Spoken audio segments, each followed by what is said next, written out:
They're recycling. Yes, and they kind of obfuscate a few things, and the young generation doesn't know the difference. I mean, we can recognize it, sometimes we cannot quite put a name on it.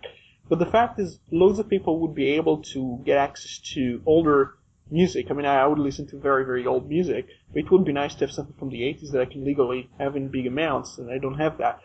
So I use Creative Commons stuff.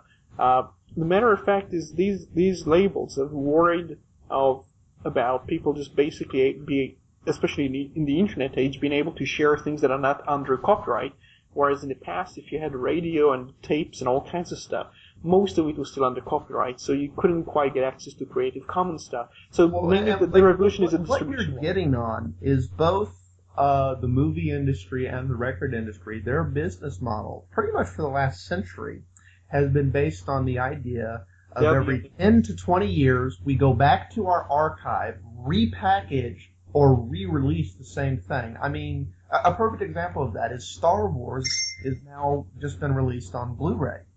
So it's like, everybody go buy Star Wars again. And pretty much every movie that's made today is a remake of some 10, 20, 30, 50-year-old movie. Yeah, the plot at least, yeah. Yeah, so they're scared to death of having to go back to actually come up with new ideas, because their entire business model is based on the fact recreation. Exactly. Yeah, it is. It's been demonstrated quite nicely by a series called Everything's a Remix, I think, by Toby something. He's doing a series where he illustrates quite a few of them. They even recreate individual scenes, the angles, and everything else, and just put different people in the same spots. And it's intentional. It's very conscious that they do that.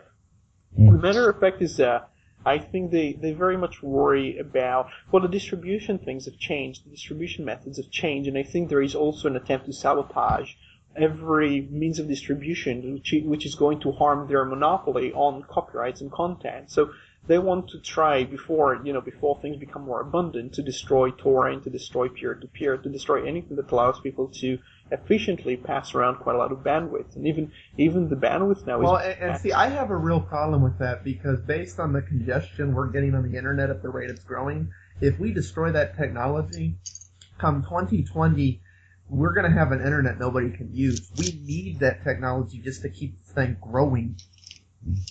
Yeah, because we don't try to use the nodes in between we just mostly go through the central points instead of working ourselves. And at the rate the internet and usage is growing, we will reach catastrophic failure if we don't start using the relay nodes to carry their fair load.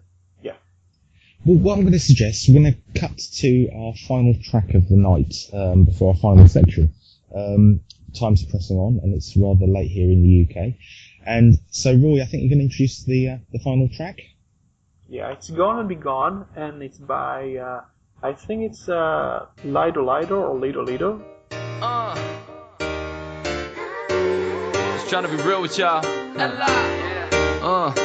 Let's go. She started as a fan, never was a groupie, never was a hoochie, more like a cutie. Bought the CD, said she liked my voice, chill with her, then she said I'm nothing like my boys. Cause I chill with players and deal with players, but these girls' stories stack up in layers. Wanted to cut her out like a movie director, but we ended up watching a movie together. She all cozy, wanna get to know me, so when I'm lonely, she always seems to know and phone me. So I started to care, didn't hear the info she started to share, and suddenly all depends on her. Only picking up a phone when she got her friends over. I know dudes envy me, but she don't wanna kiss no more, she want an MP3. You gon' be gone, baby, gone, baby. It's a matter of time before you gone, baby, gone, baby. I know the deal, you gon' be gone, baby, gone, baby. If I don't do nothing, I'm probably gone crazy. We gone, baby, so don't. I met her at a show, told me it was hotness. She ain't got the mixtape yet, but she gon' cop it. I'm a good guy, sure, so she wanna rock it. Heard about the album, like when I'm gon' drop it. That's why it's vibrating in my pocket. She wondering if I got it, I wonder is there a way I could block it. Give it a chance, nobody can top it. I had to tell her to stop it. Her blonde, her is blonder than blonde, her really is. At every concert, please calm her, she a monster, that's who she is. She all lit up, never got bored with her. but she wanted more glitter. So if you fast forward to the cash flow, then she probably coming back, yo. You gon' be gone, baby, gone, baby. It's a matter of time before you gone, baby, gone, baby. I know the deal, you gon' be gone, baby, gone, baby. If I don't do nothing, I'm probably gone crazy. When you gone, baby, so don't, baby. You know it's not true. I'm in love with you. But you gon' hate me though when my tracks stop playing on the radio. And now That's not the way it is. you're a game, I don't wanna be playing this. When did you turn so stupid? Since I didn't think you liked me for my music. Yeah. It's a matter of time, it's a matter of time for you gone, baby. I know the deal, you gon' be gone, baby, gone, baby. If I don't do nothing, I'm probably gone crazy. When you gone, baby, so you gon' be gone, baby, gone, baby. It's a matter of time before you gone, baby, gone, baby. I know the deal, you gon' be gone, baby, gone, baby. If I don't do nothing, I'm probably gone crazy. When you gone, baby, so don't, baby. Okay, the final part of the show, we're going to be talking about a few issues about Google. So I think Roy submitted this, or no, I beg your pardon, it was Rusty. So Rusty, over to you, and I think you're going to open this up with Google antitrust. Yeah, like I was saying earlier, Microsoft's, gets the bronze medal for being the evil monopoly these days, and Google is rapidly attaining the gold medal in terms of regulatory authorities. You can tell it's an election year in the U.S. Everybody's going up, we're going to investigate the big bad Google. I have mixed feelings about this because there is validity to it. When you look at some of the things Google's coming out with lately, Google Plus being one of them, and the way it ties things together, as long as you have a Google account and use Google and use things that work well with Google, there's validity to those arguments that Google creates an anti-competitive environment.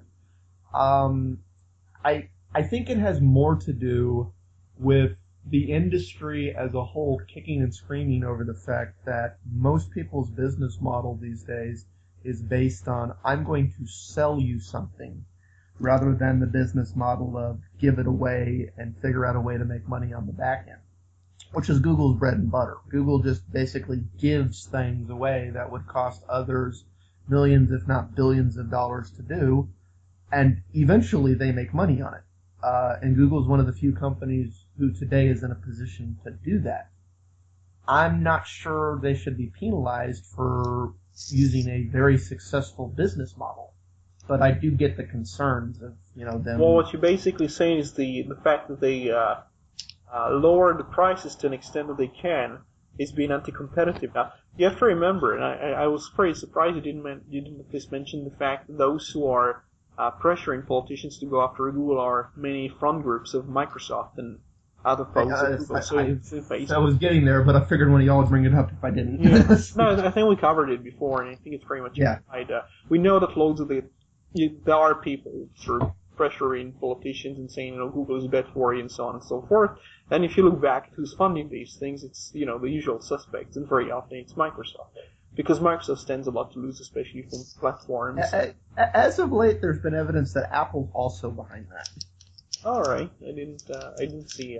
Well, Microsoft and Apple are kind of both in the patent pot, so I know it's something we didn't cover before. I'll just mention it very briefly. Microsoft was basically extorting some more money out of, in this case, Casio, getting some money out of, supposedly for using Linux. I don't really think it's Linux. I think it's maybe to do with the file allocation system or something in Windows. Yeah. Because I know several patent cases or several very small, insignificant kind of deals that Microsoft prefers to portray as, they pay us for Linux, but it's not really for Linux. It's just for some small component somewhere. And it's very insignificant money, but they just want to generate the pure uncertainty and doubt factor, deter people away from Linux and so that's a very small thing. And then I just thought about the fact that they do try to make money out of anything that runs Android and Linux and everything else, because evidently, based on what Ballmer said, we know that Windows Mobile 7 is failing. We know that he even admits himself now that the sales are not going well. And this is something that myself and team were talking about at the start of the year. Microsoft keeping a very tight-lipped approach